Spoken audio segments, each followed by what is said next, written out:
Daily. Taste the Daily. Social மீடியாலாம் பாப்பீங்களா? ஓய்வு நேரங்களில் பார்க்கறது உண்டு. செய்திகளை விட மக்களோட கமெண்ட்ஸ் என்னென்னு பார்ப்பேன். தீயதை விளக்கிட்டு நல்லதை எடுத்துப்பேன்.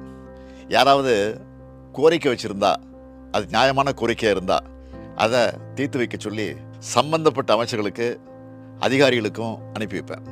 பொதுவாக சோஷியல் மீடியாக்களில் நிறைய உணவு சம்மந்தப்பட்ட வீடியோக்கள் வருது. நிறைய பேர் ஹோட்டலுக்கு போய் ஃபுட் ரிவ்யூ போடுறாங்க. இளம் தலைமுறையினர் ஃபுட்டுக்கு இம்பார்ட்டன்ஸ் கொடுக்கறது மாதிரிய ஃபிட்னஸுக்கும் இம்பார்ட்டன்ஸ் கொடுக்கணும். வெளி மாவட்ட பயணங்களுக்கு போறப்போ கிடைக்கிற அனுபவங்களை பத்தி சொல்ல முடியுமா? அரசு நிகழ்ச்சிகளையும் கழக நிகழ்ச்சிகள் மட்டும் கலந்துக்கிட்டோமான்னு இந்த பயணங்கள் இல்லை. எந்த மாவட்டத்துக்கு போனாலும் அந்த பகுதியில் இருக்கக்கூடிய பொதுமக்கள், வணிகர்கள், மாணவர்கள் எல்லாரையும் சந்திச்சு பேசுகிறேன். என்னை சந்திக்கிறப்போ மக்களோட முகத்தில் மகிழ்ச்சியும் நம்பிக்கையும் பார்க்குறேன். ஒவ்வொருத்தரும் என்கிட்ட உரிமையோடு பேசுகிறாங்க. மக்களுக்கான கவர்மெண்ட்டாக உங்கள் கவர்மெண்ட் இருக்குன்னு சொல்கிறாங்க. நம்மளோட குறைகள் தீர்க்கப்படணும் நம்பிக்கையோட மனுக்களை கொடுக்குறாங்க. கூடுமான வரைக்கும் எல்லா மனுக்களுக்கும் தீர்வு காண்றோம். அந்த பிரச்சனையை தீர்க்க முடியலைன்னா ஏன் அதை செய்ய முடியலன்னு அவங்களுக்கு தெரியப்படுத்துகிறோம். அதே மாதிரி அவங்க முன்வைக்கிற கோரிக்கைகளையும் தேவைகளையும் செஞ்சு கொடுக்குறோம். மொத்தத்தில் இந்த வெளி மாவட்ட பயணங்கள் எனக்கு மன நிறைவாக இருக்குது. இன்னும் சொல்லணும்னா புது எனர்ஜியை தருது. மணிப்பூர்ல குடியரசுத் தலைவர் ஆட்சியை அறிவிச்சிருக்காங்களே, மிகவும் காலதாமதமான முடிவு இது.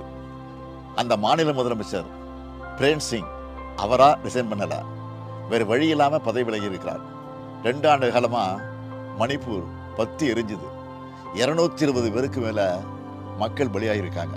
மாநிலத்தின் முதலமைச்சர் மேலே நடவடிக்கை எடுக்காம ஒன்றிய பாஜக அரசு பத்திரமா பாதுகாத்து வச்சிருந்தாங்க.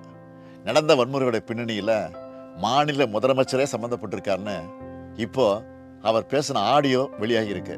அதை பற்றி விசாரிக்கணும்னு உச்சநீதிமன்றம் உத்தரவிட்டிருக்கு. கூட்டணி கட்சியும் பாஜக எம்எல்ஏக்களுமே அவருக்கு எதிராக திரும்பிட்டாங்க. இந்த நிலையில தான் வேறு வழி இல்லாமல் அவரை ராஜினாமா செய்ய வச்சு குடியரசுத் தலைவர் ஆட்சியை அமுல்படுத்தியிருக்காங்க. பாஜக ஆளுகிற மணிப்பூராக இருந்தாலும் உத்தரப்பிரதேசமாக இருந்தாலும் இந்த அளவில் தான் சட்டம் ஒழுங்கு நிலைமை இருக்கு.